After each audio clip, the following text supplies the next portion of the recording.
Viewers, welcome to Tanzina's recipe. আশা করি আপনারা সবাই ভালো আছেন।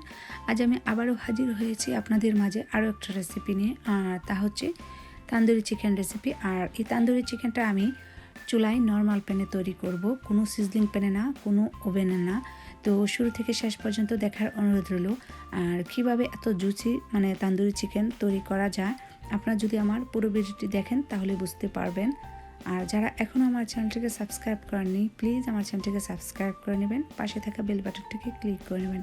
যখনই নতুন কোনো ভিডিও আসবে সাথে সাথে নোটিফিকেশনটা আপনাদের কাছে পৌঁছে যাবে। চলুন তাহলে শুরু করা যাক। এখানে আমি 6 পিস ড্রামস্টিক চিকেন নিয়েছি, আর এটার স্কিন ফেলে ভালোভাবে ধুয়ে পানিটা জড়িয়ে নিয়েছি।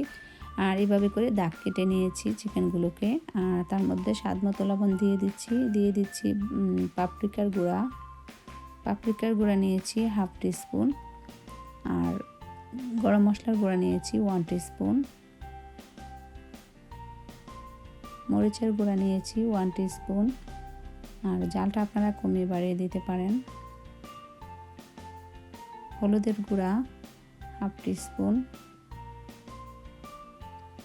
জিরার গুঁড়া 1/2 টিস্পুন, ধনিয়ার গুঁড়া 1 টিস্পুন, আদা রসুন বাটা নিয়েছি 1 টিস্পুন করে। এখন দিয়ে দিচ্ছি black pepper 1/2 teaspoon, lemon juice 2 table চামচ পরিমাণের, সামান্য ফুড কালার,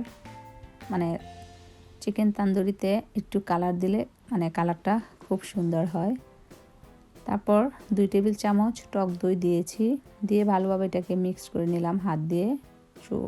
উপর নিচ করে সুন্দর করে মাখিয়ে নিতে হবে সবগুলো। তারপরে সামান্য একটু ঘি দিয়ে দিলাম। আর আপনাদের হাতের কাছে যদি ঘিটা থাকে তাহলে অ্যাড করবেন, নয়তো বা স্কিপ করতে পারেন। তো আমার মাখানো হয়েছে, এখন এটা নর্মাল ফ্রিজে রেখে দেবো 3 থেকে 4 ঘন্টার জন্য। তো 4 ঘন্টা পর আমি বের করে নিয়েছি। আপনাদের হাতের কাছে যদি বেশি সময় না থাকে তাহলে কম হলেও 2 ঘন্টা আপনারা এটাকে মেরিনেট করে রেখে দিতে হবে। তো এখন প্যানে আমি 3 টেবিল চামচ তেল দিয়েছি, তার মধ্যে চিকেনগুলো দিয়ে ঢাকনা দিয়ে ঢেকে রেখে দেবো চুলাটা মিডিয়াম হিটে। এই তো এখন ফিরে এলাম 5-7 মিনিট পর। এখন উল্টে পাল্টে দিচ্ছি।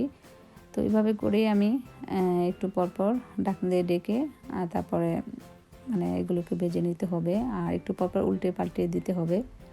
তো আমার কিন্তু এগুলো প্রায় হয়ে গিয়েছে চিকেনগুলো, আমি একটু পরপর উল্টে পাল্টে দিয়েছি। তো এখন যেটা করব চিকেনের চুলাটা অফ করে দিলাম। তো পাশে একটা চুলার মধ্যে আমি একটা কয়লা পুড়িয়ে নিয়েছি, জাস্ট স্মোকির জন্য। আমি এইখানে এই কয়লাটা দিয়ে একটু সামান্য তেল দিয়ে তারপরে ঢাকনা দিয়ে ঢেকে রেখে দেবো 5 থেকে 7 মিনিটের জন্য। তারপর আমি পরিবেশন করব কয়লাটা সরিয়ে। তৈরি হয়ে গেল আমার খুব সহজেই চুলায় তৈরি তান্দুরি চিকেন রেসিপি। যদি ভালো লাগে আপনাদের তাহলে আমার ভিডিওটি একটি লাইক দিয়ে সাথেই থাকুন। খুব বেশি ভালো লাগলে ফ্রেন্ডস ও ফ্যামিলির সাথে শেয়ার করুন। আর এটা কিন্তু ইফতারে আপনারাও ট্রাই করতে পারেন। এটা অসম্ভব মজা হয়েছে, খুবই জুসি হয়েছে। আমি একটু ছিঁড়ে আপনাদেরকে দেখাচ্ছি। তো আজ এই পর্যন্তই। সবাই ভালো থাকুন, সুস্থ থাকুন, নিরাপদে থাকুন। আল্লাহ হাফেজ।